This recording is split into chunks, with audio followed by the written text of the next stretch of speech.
Dans les métiers de la santé, de la santé publique en général, il y a des leaders d'opinion majeurs, comme les anglo-saxons appellent les Key Opinion Leaders, les KOL. Là, on leur donne quelques millions d'euros sur des comptes offshore. Je le sais par des copains dans l'industrie, ça s'est toujours fait, c'était même avant le Covid. Mais ça, c'est pas les quelques quand ils déclarent 10 000 euros sur Transparence Santé, ça c'est le pourboire. Donc, il y a déjà des gens qui sont achetés. Bon, mais heureusement pas tous, c'est un petit nombre, hein, mais ils influencent beaucoup les autres. Après, les jeunes qui sont dans des différentes... ils sont contents de faire une carrière au sein de telle ou telle institution, même à l'hôpital ou à l'université. Et ils se disent, bon, si je commence à l'ouvrir, ma carrière est foutue. Et moi, je le sais parce que dans mon propre service, on a Ouais. menacé les jeunes. Il y a eu des coups de fil qui venaient de l'assistance publique, qui venaient de la Direction générale de la santé, qui venaient de la Société savante de Tous maladies ceux qui travaillaient infectieuses. pour vous, Oui, finalement, dans votre équipe, ont été menacés. mais il y en a qui ont quitté mon service, des jeunes à l'époque, parce qu'ils ont eu peur. On leur a dit, Mm. si tu continues avec ce charlatan, le charlatan c'était moi, Mm. t'es grillé. Donc il y a des jeunes qui sont grillés, il y a des gens qui n'osent pas l'ouvrir parce qu'ils ont peur. Puis il y en a d'autres qui finalement sont comme des moutons, qui suivent le mouvement, qui disent, bah, si le ministre dit ça, c'est que ça doit être vrai, ou si mon directeur dit ça, c'est que ça doit être vrai. Donc il y a des gens très bien dans ces institutions, faut pas blâmer tout le monde, mais il y a une chape de plomb qui s'est abattue et qui ils sont sous contrôle. Et c'est très difficile pour eux d'avoir une voix indépendante, sinon ils sont virés immédiatement, hein. Mais est-ce on aurait pu attendre du conseil scientifique ou de l'académie de médecine, par exemple, d'avoir là une vraie analyse? Bon, l'Académie de médecine, vous savez, c'est un peu comme une maison de retraite, hein. L'ancien président voulait que je rentre à l'Académie de médecine. J'avais fait des conférences sur la tuberculose, ils m'ont applaudi. Puis un jour, j'ai parlé de la maladie de Lyme chronique. Je me suis fait descendre en flammes. Un vieil académicien, j'étais comme devant Galilée devant le tribunal de l'Inquisition, Mm. qui m'a pointé du doigt en disant, Monsieur Perron, vous êtes un terroriste, hein, comme ça l'Académie, c'est pour vous dire le niveau. Et le groupe de travail maladies infectieuses de l'Académie, je connais son président, qui était un général de l'armée microbiologiste. Ils ont tous la parole macronienne. Ils parlent au nom de l'Académie sans analyser de façon approfondie toutes les publications scientifiques, regarder ce qui se passe dans les différents pays, analyser les données de santé publique de tous les pays. Donc moi, ces communiqués de l'Académie, bon, c'est pas raisonnable. Moi, quand j'ai vu ça, je dis bon, c'est l'Académie, ça augmente pas je dirais Le niveau. le niveau de confiance qu'on pourrait avoir dans cette institution qui, à la base, est une noble institution. Et je regrette. Et malheureusement, c'est vrai, quand on dit l'Académie décide ci ou ça, moi j'ai travaillé un peu avec l'Académie à une époque, c'est 4-5 personnes dans un bureau qui écrivent tout. Et puis après, en séance plénière, bon, ils sont tous très âgés, il y en a la moitié qui dorment, là, la moitié qui sortent faire pipi parce qu'ils ont des problèmes de prostate. Mais c'est ça, l'Académie, il faut bien voir. Moi, il y avait une photo quand je parlais à l'Académie, les trois quarts, il y avait un médecin belge qui avait pris la photo depuis le balcon, les trois quarts étaient en train de dormir. Bon. Et après, quand on leur dit, bon, soi-disant, ils votent, je ne sais même pas s'ils savent de quoi ils votent, et après on dit l'Académie de médecine a décidé ça ou ça. Et moi, c'était mon regret, d'ailleurs, quand ils m'avaient demandé éventuellement de rentrer à l'Académie, moi je leur avais dit, ce qui serait intéressant, c'est que les académiciens travaillent avec les institutions où il y a des gens plus jeunes mais qui apportent leur expérience d'anciens. Je respecte, là je me moque d'eux, mais je respecte Oui. beaucoup les anciens. Il y a des personnalités extraordinaires à l'Académie de médecine. C'est le système qui est perverti, c'est pas les académiciens. Mm. J'ai beaucoup d'admiration pour beaucoup d'académiciens. Mais justement, profiter de leur expérience pour qu'ils puissent nourrir des groupes de travail, de personnalités plus jeunes. Mais l'académie travaille complètement de façon cloisonnée et n'est plus dans les institutions. Et je trouve ça dommage. Il va y avoir beaucoup plus de représentants de l'académie au sein de groupes dynamiques et où là, ils apporteraient vraiment quelque chose de très positif. Mais sinon, laisser tous les Mm. académiciens entre eux comme ça n'avance pas. Ça ne sert à rien. Alors, il y a une autre institution que vous épinglez dans votre question 6. Pourquoi l'OMS a-t-elle été en dessous de tout? Et alors là, c'est vrai qu'on suit avec vous le travail de l'OMS, ou plutôt l'absence de travail. Il y a des gens qui sont payés pour occuper le terrain avec des choses qui ne sont pas très intéressantes, mais pour dire regardez, on travaille. Moi, ce qui me gêne beaucoup, c'est que l'OMS, qui était une noble institution, à un moment donné, était fauchée fauché, parce que je sais par des membres de l'OMS que des États membres ne payaient plus leurs cotisations, que c'était comme un immense bâtiment avec des milliers de personnels qui travaillent là-dedans, ça coûte très cher. Et ils ont été un peu obligés, parce que je pense qu'ils n'étaient pas suffisamment financés par des fonds publics, de faire appel à des fonds privés. Et notamment, hein, vous savez, il y a un monsieur, je crois, qui s'appelle Bill Gates aux États-Unis. Bon, Oui. il n'est pas très connu, mais c'est un des principaux investisseurs. Oui, bien sûr.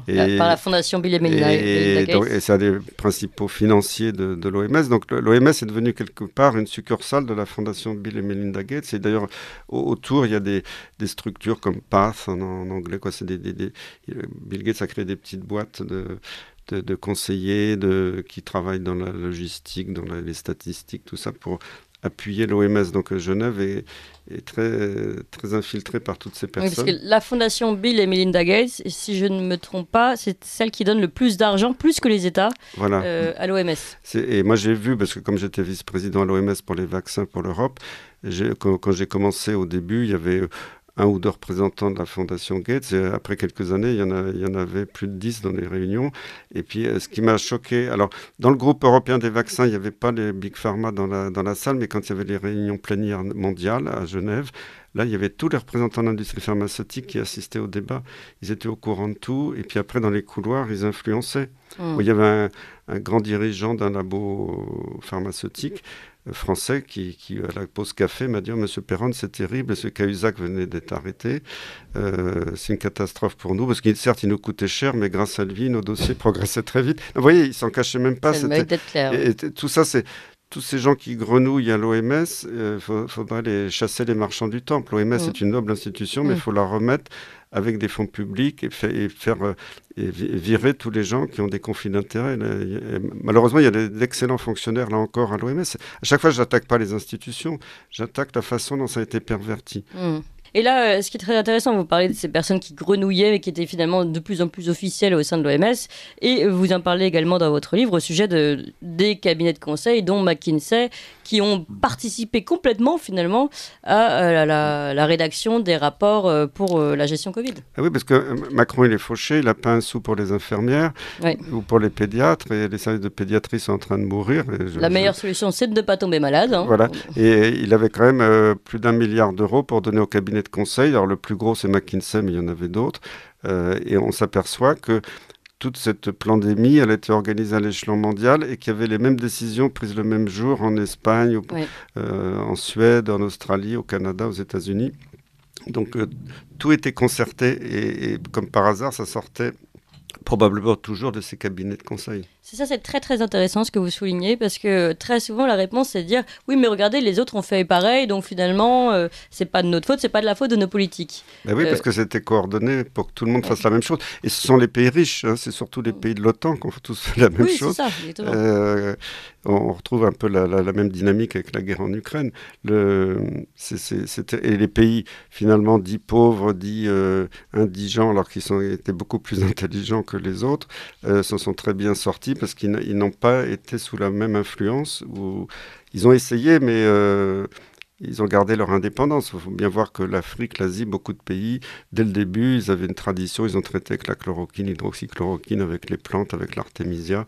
Ils ont eu très peu de morts. Et puis, tous ceux qui ont subi la pression, qui ont accepté l'inoculation dite vaccinale, là, immédiatement, après le démarrage des campagnes de vaccination, il y a eu des flambées d'épidémies et des morts. On l'a vu au Vietnam, on l'a vu en Inde. Et dès qu'ils ont arrêté cette folie d'inoculation, tout est rentré dans l'ordre et les morts ont disparu.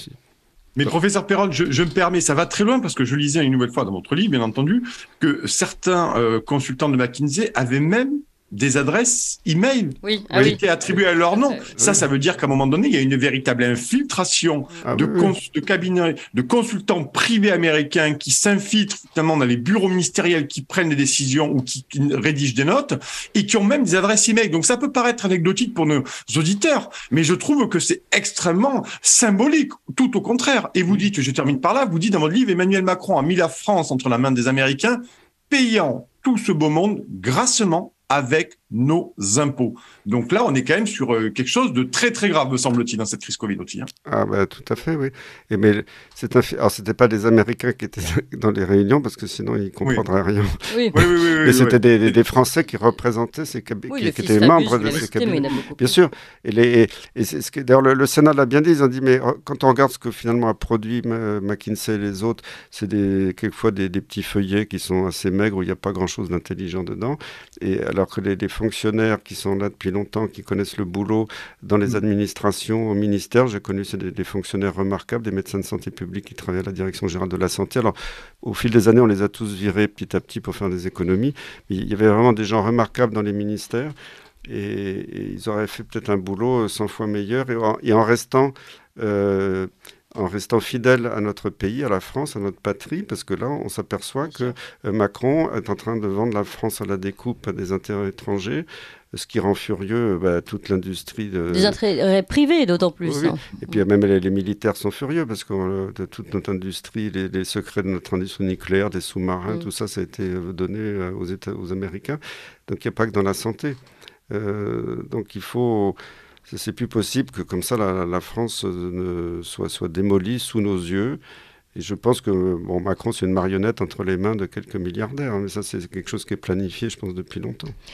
Est-ce que vous pensez, comment vous envisagez l'avenir? Est-ce que vous pensez qu'il va y avoir vraiment ces procès dont vous parlez? Est-ce que vous faites confiance à la justice de notre pays ou alors de l'Europe ou je ne sais quelle institution? Vous soulignez notamment dans votre livre le fait que Olivier Véran soit toujours présent au sein du gouvernement alors qu'il a certaines responsabilités. Agnès Buzyn avait été mise en examen. Où en sont toutes ces affaires? Comment vous envisagez les choses? Moi, je suis optimiste parce que ça craque de partout. Alors, ça va peut-être prendre encore un certain temps. Mais à un moment donné, ces gens-là sont plus aux commandes. Ça craque, mais c'est pas relayé par les médias. Bien sûr, mais les médias, ils ont été achetés pour ne pas en parler. L'aveu de Pfizer n'est passé nulle part. Je sais, c'est comme... Et ça leur a fait mal à la gorge aussi de parler du fait que j'étais blanchi par l'ordre des médecins. Vous avez eu un très bel article tout de même dans le Figaro. Oui, tout à fait. C'est pour ça que je remercie Charles Jégu du Figaro Magazine. Et puis, il y en a eu un ou deux autres dans les médias principaux qui ont parlé un petit peu de moi, mais en disant est-il vraiment blanchi pour l'interrogation? De toute façon, le Conseil de l'ordre a fait appel, alors qu'il n'a toujours pas fait appel. Donc on voit déjà que quand ils sont obligés d'en parler, parce que tout le monde en parle sur les médias alternatifs qui font beaucoup plus d'auditeurs que les médias principaux maintenant. Ça, c'est sûr.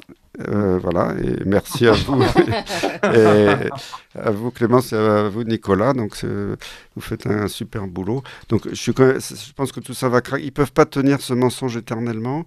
Surtout que la France, c'est pas, ça craque de partout. Il y a des juges aux États-Unis qui commencent à mettre des gens en examen. Puis toutes les mesures liberticides ont été supprimées presque partout. Mais en France, on n'a toujours pas réintégré les soignants.